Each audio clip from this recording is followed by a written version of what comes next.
अब पृथ्वी की तो तैयारी हो गई है, अब उस पर सजीव कैसे निर्माण हुए? इन सभी ग्रह में केवल पृथ्वी पर सजीव पाए जाते हैं। मतलब पृथ्वी ऐसा ग्रह है कि जिस पर सिर्फ सजीव, जिस पर सिर्फ जान जिस पर होती है वैसे पाए जाते हैं। सूर्य पर नहीं होते हैं, हमें पता है, क्योंकि सूर्य बहुत गर्म ऐसी चीज़ है, इसलिए सूर्य पर किसी प्रकार के सजीव हमें पाए नहीं जाते हैं। सिर्फ पृथ्वी, हमारी पृथ्वी ऐसा ग्रह है कि जिसमें क्या पाए जाते हैं? सजीव पाए जाते हैं। पृथ्वी की उत्पत्ति होने के पश्चात उसका पृष्ठभाग ठंडा होकर उस पर जलाशयों के निर्माण होने के लगभग 50 करोड़ वर्ष बीत गए। अगर देखो कि हमारे घर में अगर पानी कहीं जमा है, जैसे कूलर में हम बोलते हैं कि पानी जमा हो जाता है ना, तो बच्चों अगर पानी बहुत ज़्यादा दिन जमा हो जाता है तो उसमें एक प्रकार की कीड़े पड़ जाते हैं, है ना। वो कीड़े कहाँ से आते हैं हमको पता है क्या? वो अपने आप पानी में निर्माण होते जाते हैं, है ना।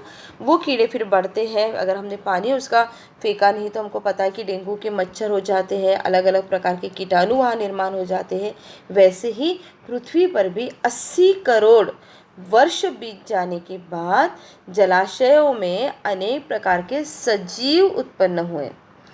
आदि जीव नाम से जाने वाले एकाकोशीय सजीव में क्रमशः बहुकोशीय सजीव उत्पन्न हुए। हमने देखा होगा कि हम देखेंगे आगे भी कि मनुष्य का किस प्रकार से निर्माण हुआ।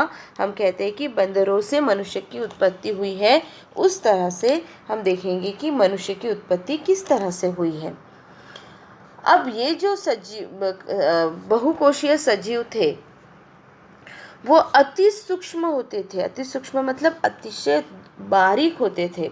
वो खुली आंखों से नहीं दिखाई देते थे, इसलिए सूक्ष्मदर्शी यंत्र की आवश्यकता होती थी। और ये सूक्ष्म यंत्र जो आपको चित्र में दिखाई देता है, उससे आप बारीक से बारीक चीज़ें भी आप देख सकते हैं। इस प्रकार से हमने देखा है इस पाठ में कि पृथ्वी की निर्माण कैसी हुई, एक गोले का रूपांतर जो टुकड़ों में विभाजित हुआ, उससे ग्रहों की निर्मिति कैसी हुई, और जलाशय के कारण 80 करोड़ वर्ष बीतने के बाद पृथ्वी पर, सिर्फ पृथ्वी पर ही सजीव की निर्मिति हुई। और वो किसकी सहायता से हम देख सकते हैं? वो हम सिर्फ सूक्ष्मदर्शी यंत्र की सहायता से ही देख सकते हैं। अभी मैंने आपको सिर्फ एक स्वाध्याय दिया है कि आप एक छोटा सा कार्डबोर्ड लेंगे, वो कार्डबोर्ड छोटे छोटे गेंद लेंगे आप, और वो गेंद की सहायता से इस तरह से चित्र में जो दिखाई दे रहा है, इस तरह से आपका सौर मंडल आपको बनाना है। यही आपका स्वाध्याय है। अगले तासिका में मैं आपको क्वेश्चन आंसर्स लिख के दूंगी। ठीक है बच्चों, मैं आपकी क्लास टीचर हूँ, ठीक है, मिसेस स्मिता तेलमोरे। तो आप अच्छे से पढ़ाई करिए। आपको कुछ भी प्रॉब्लम है, पहले आप हर चीज़ को समझिए, सोचिए और फिर ही मुझे फ़ोन करिए। मैं फ़ोन पर पूरे समय अवेलेबल हूँ, पर आप छोटी छोटी चीज़ों के लिए फ़ोन ना करें। आप पहले समझिए चीज़ों को, ठीक है, और फिर उसके बाद मुझे, अगर आपको नहीं समझता है तो आप मुझे कभी भी फ़ोन करके पूछ सकते हैं। ठीक है बच्चों, और आपको पढ़ाई करना है, आपकी कॉपीज़ कंप्लीट करना है। जब भी स्कूल शुरू होंगी तो सबसे पहले आपकी सब कॉपीज़ का करेक्शन होने वाला है। बुक्स में कवर लगाइए, कॉपीज़ में कवर लगाइए और उसको सुंदर रीति से सजा के रखिए।